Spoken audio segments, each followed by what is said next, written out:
दोस्तों, सलाम, आदाब, नमस्कार। आज हम एक नए प्रकरण के साथ आपके सामने उपस्थित हैं। ये प्रकरण है कबीर साहब का विवरण ऐतिहासिक ग्रंथों में। कबीर का जन्म है वो 1398 ईस्वी को माना जाता है। भक्ति काल की निर्गुण शाखा की संत काव्यधारा के प्रथम क्रांतिकारी पुरस्कर्ता कबीर माने जाते हैं।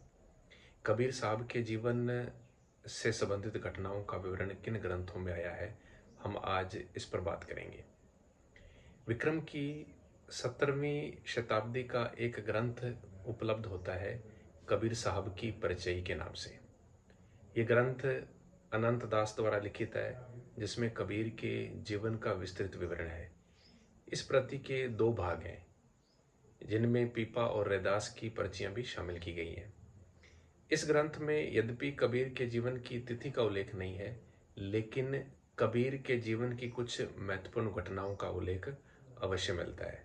मसलन वे जुलाहे थे, काशी में निवास करते थे, वे गुरु रामानंद के शिष्य थे। इसके अलावा बघेल राजा वीर सिंह देव को भी उनका समकालीन माना गया। सिकंदर शाह काशी में जब आए थे तो उन्होंने कबीर पर अत्याचार किए। तिथियों को छोड़कर इन्हीं घटनाओं का उल्लेख इस पर्ची में आया है। अब दूसरा जो पवित्र ग्रंथ है जिसमें कबीर साहब की जानकारी मिलती है, वह है आदि ग्रंथ श्री गुरु ग्रंथ साहब जी।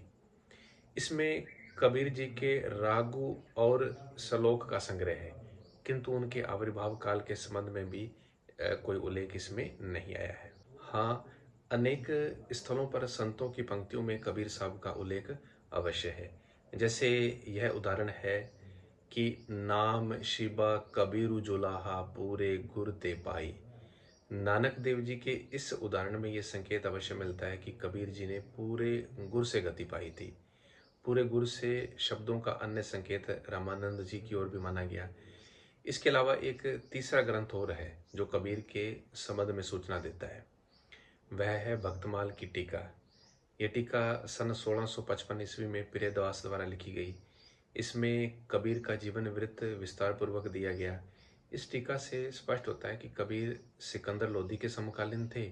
सिकंदर लोधी कबीर के स्वतंत्र विचार सुनकर उस पर अत्याचार भी करते थे। इस टीका में भक्तमाल की इस बात का भी समर्थन किया गया है कि कबीर रामानंद के शिष्य थे। इन सब ग्रंथों में दो घटनाएं अवश्य स्पष्ट हो जाती हैं। प्रथम घटना तो ये है कि कबीर रामानंद के शिष्य थे